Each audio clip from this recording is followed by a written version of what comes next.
What if I told you we abandoned a technology that can drop your attic temperature by 37 degrees? It costs $0 to run, it has no motor, and it uses absolutely no electricity. In the 1940s, these spinning metal spheres were everywhere. The turbine ventilator was the secret to a house that could actually breathe. But look at any modern housing development today. The spheres are gone. Our roofs have been turned into giant ovens that bake our living spaces from the top down. Why did we trade a 15% discount on our power bills for homes that trap heat? The official story is about style. Architects and homeowners associations claim these devices are just too ugly for modern tastes. But some researchers suspect this wasn't a natural evolution of design. One theory suggests we didn't outgrow the turbine ventilator. We were nudged away from it. Was this simple progress, or a calculated move to keep us dependent on the power grid?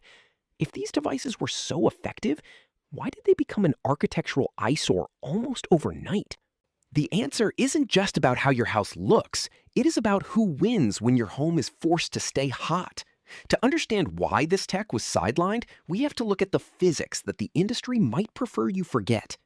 The turbine ventilator operates on two invisible forces that work entirely for free. The first is the stack effect.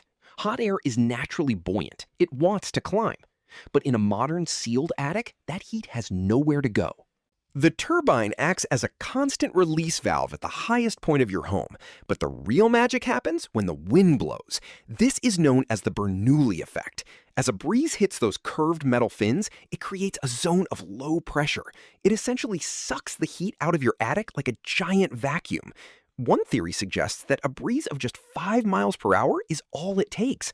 At that speed, a single turbine ventilator can cycle the air in your attic 20 times every hour. That is a total air exchange for $0. So why are we still paying hundreds to stay cool? Most of us rely on air conditioning to fight the summer heat, but your AC is often fighting a losing battle.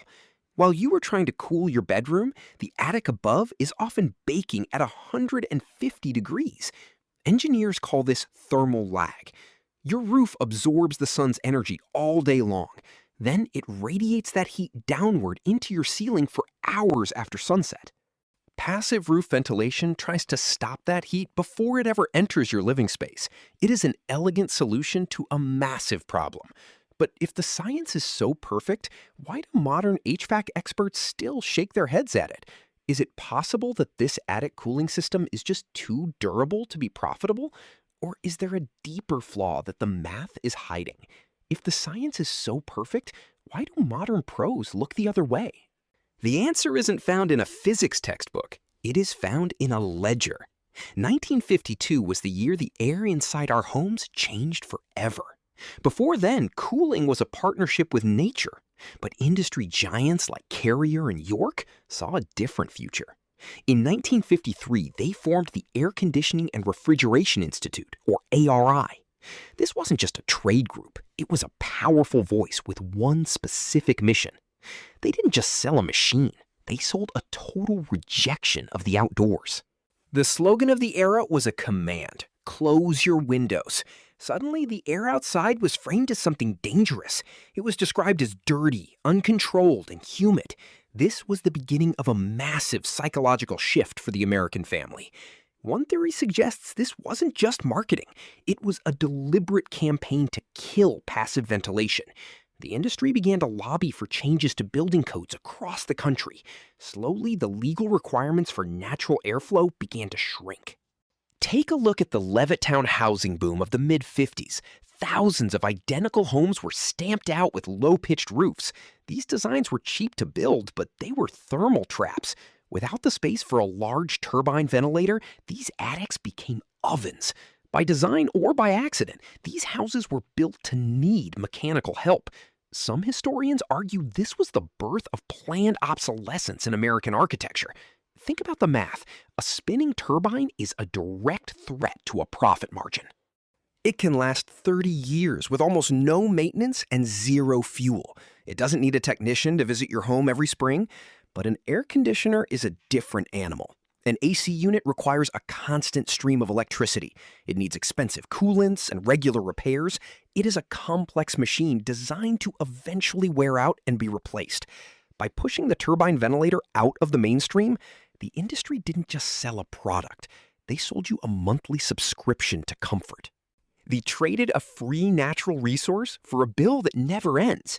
But what happens when the grid can no longer keep up with the heat? What happens when the ugly solution is the only one that still works during a blackout? But the industry didn't stop at building codes. They needed a way to make you hate the look of your own roof. By the 1960s, they found their most effective weapon: social stigma. Glossy architectural magazines began a coordinated attack. They started labeling the turbine ventilator as an industrial eyesore. Suddenly, those silver domes weren't seen as smart engineering anymore. They were framed as something that belonged on a noisy factory, not a family home.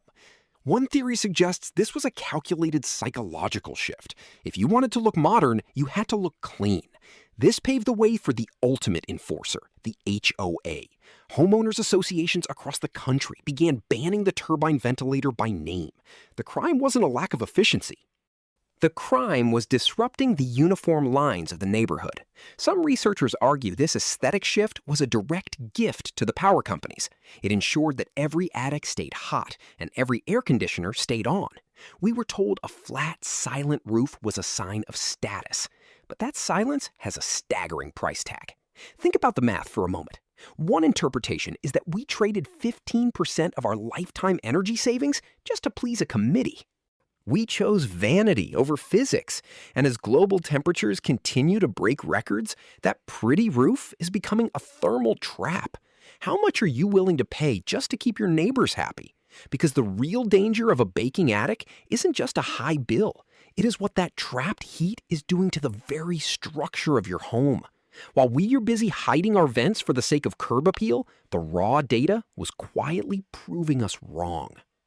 Researchers at the University of New South Wales decided to stop guessing and start measuring. They found that modern ridge vents have a massive invisible weakness. Most hidden vents rely entirely on passive convection. That is just a fancy way of saying they wait for heat to rise on its own.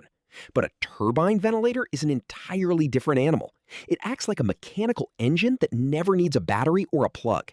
Even a tiny breeze of just 3 miles per hour is enough to wake it up.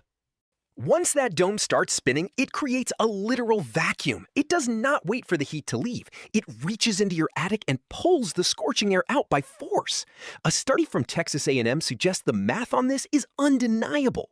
One of these units costs about $100. Because of the massive drop in attic cooling costs, the device pays for itself in less than 2 summers. It is one of the few home upgrades with a near instant ROI. But look at the thermal imaging of a home with modern ridge vents. You will see stagnant clouds of deep red and purple heat trapped right at the peak. This is what experts call a moisture trap. Without the aggressive suction of a turbine, damp air just sits there. It rots your roof beams and breeds mold while you sleep. The pretty solution might be destroying your home from the inside out. In a head-to-head battle of physics, the old spinning dome wins every time. So, if the science is this clear and the cost is this low, why is your contractor still trying to talk you out of it? The answer involves a hidden trap in the way we build houses today. You are standing at a crossroads. You can keep paying for a system designed to fail, or you can take back control of your roof. The answer isn't to rip out your air conditioner. It is about a concept called hybrid ventilation. One theory suggests the most efficient home isn't high-tech or low-tech. It is both. Engineers are now perfecting low-profile turbine ventilators. These are designed to sit closer to the roofline and blend in. This is your secret weapon against strict HOA rules. When you combine a spinning turbine with a smart thermostat, the math changes. The turbine does the heavy lifting by pulling out the bulk of the heat. Some data suggests this can reduce the load on your AC compressor by as much as 25%. Your expensive cooling system stops fighting the sun. It starts a partnership with the wind. You are essentially using a free, natural resource to subsidize your electric bill. But what about the winter? Many people worry that their heat will escape when the snow falls. Modern designs solve this with a simple internal shutter or a winter cap. You just close it when the first frost hits. It is a manual fix for a modern problem. Installing a turbine ventilator is a quiet rebellion. It is a choice to stay plugged into the physics of the Earth instead of the price of the grid. How much longer will you let your attic dictate your bank account? Because the industry has one last trick up its sleeve to keep you from making this change. And it involves the very people you hired to protect your home. Look at the roof next door. Ask yourself if you are looking at a modern design choice, or are you looking at a missed opportunity? We have been conditioned to believe that progress must be complicated. We are told the future is digital and every solution needs a screen. But there sits a simple piece of galvanized steel. The turbine ventilator is a design from 1910 that refuses to quit. It does not need a plug, a battery, or a software update. It just needs the air to move. Some observers suggest the modern HVAC industry may favor complex systems. One theory is that complexity creates a cycle of expensive maintenance and recurring costs. A spinning turbine offers no recurring revenue for a corporation. It is a one-time purchase that works while you sleep. So take a long look at your own roof tonight. Are you actually cooling your home, or are you just enriching the utility company? True energy freedom might not come from the next high-tech breakthrough. It might come from rediscovering what we chose to ignore. That silver dome spinning in the wind is more than just a vent. It is a quiet rebellion against a system that wants you to stay hot and stay paying. The best solutions are often the ones we have already found. The question is, are you brave enough to be the only house on the block with a spinning roof? If you want to see how other forgotten tools are making a comeback, you need to see what is happening to the way we build walls.